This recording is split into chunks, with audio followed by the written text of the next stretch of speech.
Honduras. He is on the National Executive Committee of the Committees of Correspondence for Democracy and Socialism.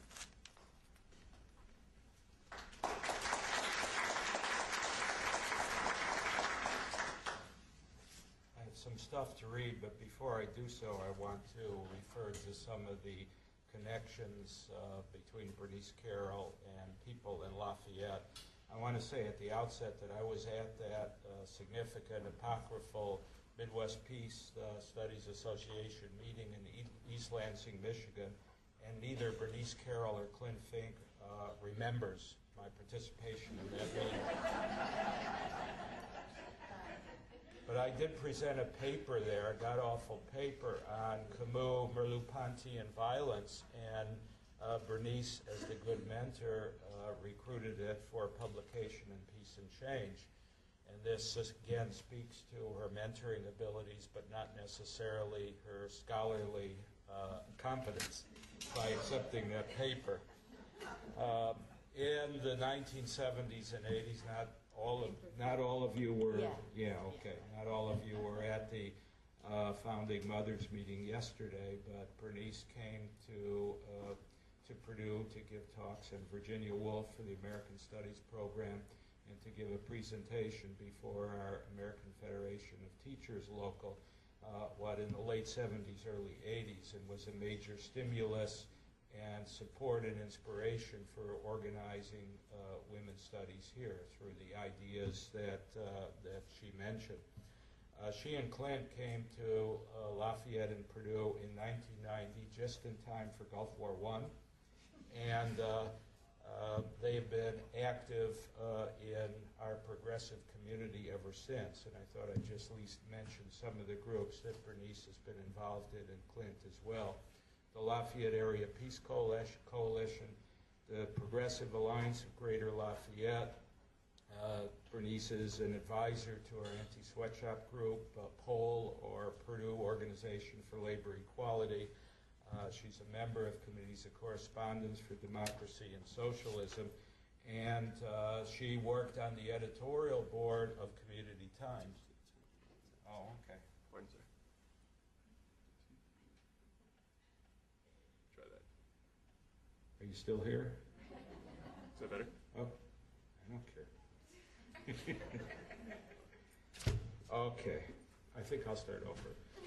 And she was on the editorial board of Community Times. I have copies of old issues that had a publication run of about 10 years. The major force behind it was Clint Fink, and Berenice and several of the rest of us, several in this audience, participated on the editorial board or wrote articles. We were committed from the outset to represent and celebrate class, race, and gender in every issue. Berenice has been, I don't know if it's apt metaphor in peace studies, a comrade at arms with the few of us more progressive folks in the Department of Political Science, a kindred spirit.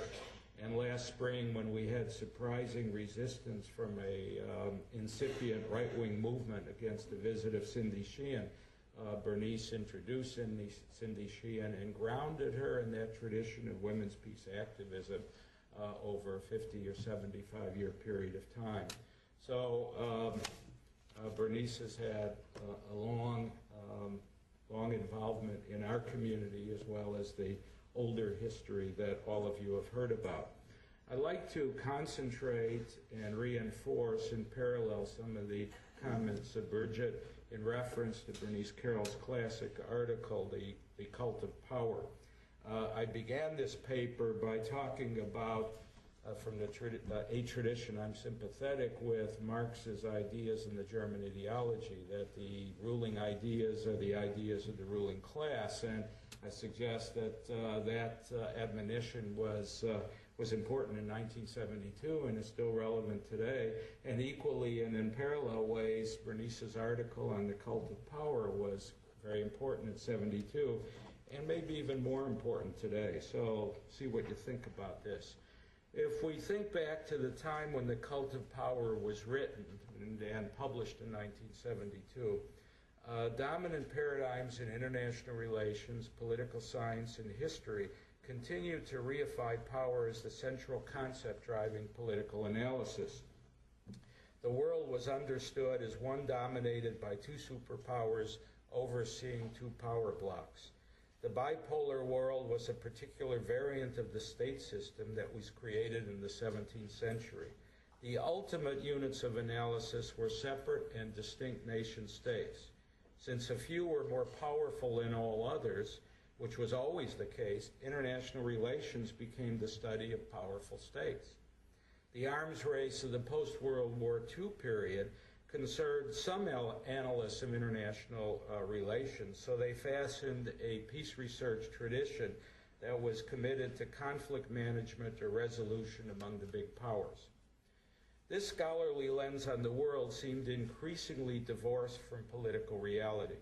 The dreams of human liberation that came with the rapid decolonization of the African continent were being derailed as what Kwame Nkrumah called neocolonialism replaced formal colonialism.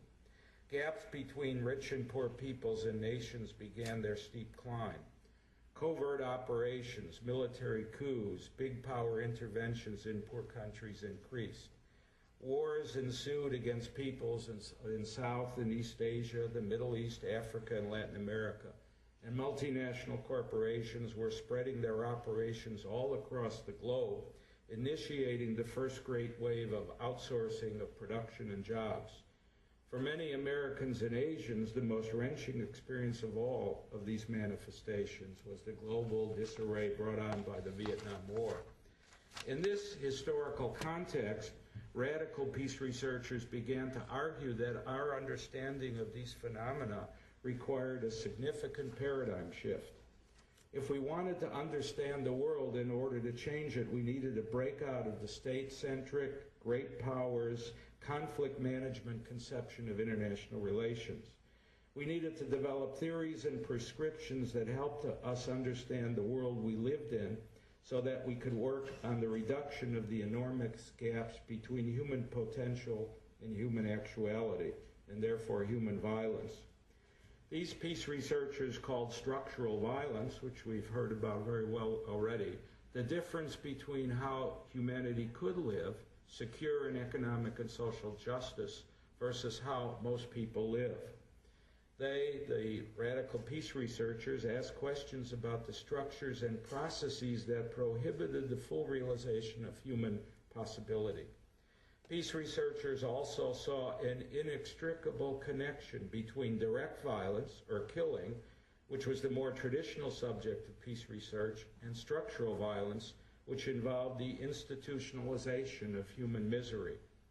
Further, they hypothesized that there were connections between imperialism, dominance and dependence, the workings of capitalism, patriarchy, institutionalized racism, social and economic injustice, and both direct and structural violence.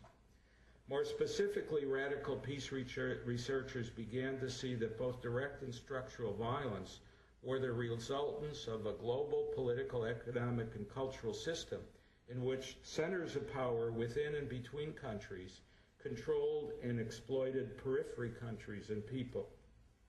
A system of imperialism existed whereby ruling classes in core countries collaborated with ruling classes in periphery countries to exploit masses of people. This was a system that had its roots in the rise of capitalism out of feudalism. It was a system of imperial rule. It was a system of patriarchy. It was a system of international institutionalized racism. And wars were the result of struggles for imperial control and domination.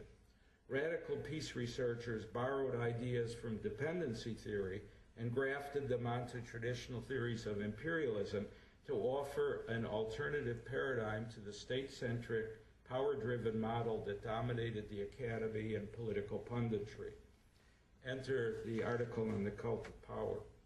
Berenice Carroll added to the emerging paradigm shift in her article, Peace Research, The Cult of Power, by deconstructing the use of power as the concept central to traditional paradigms.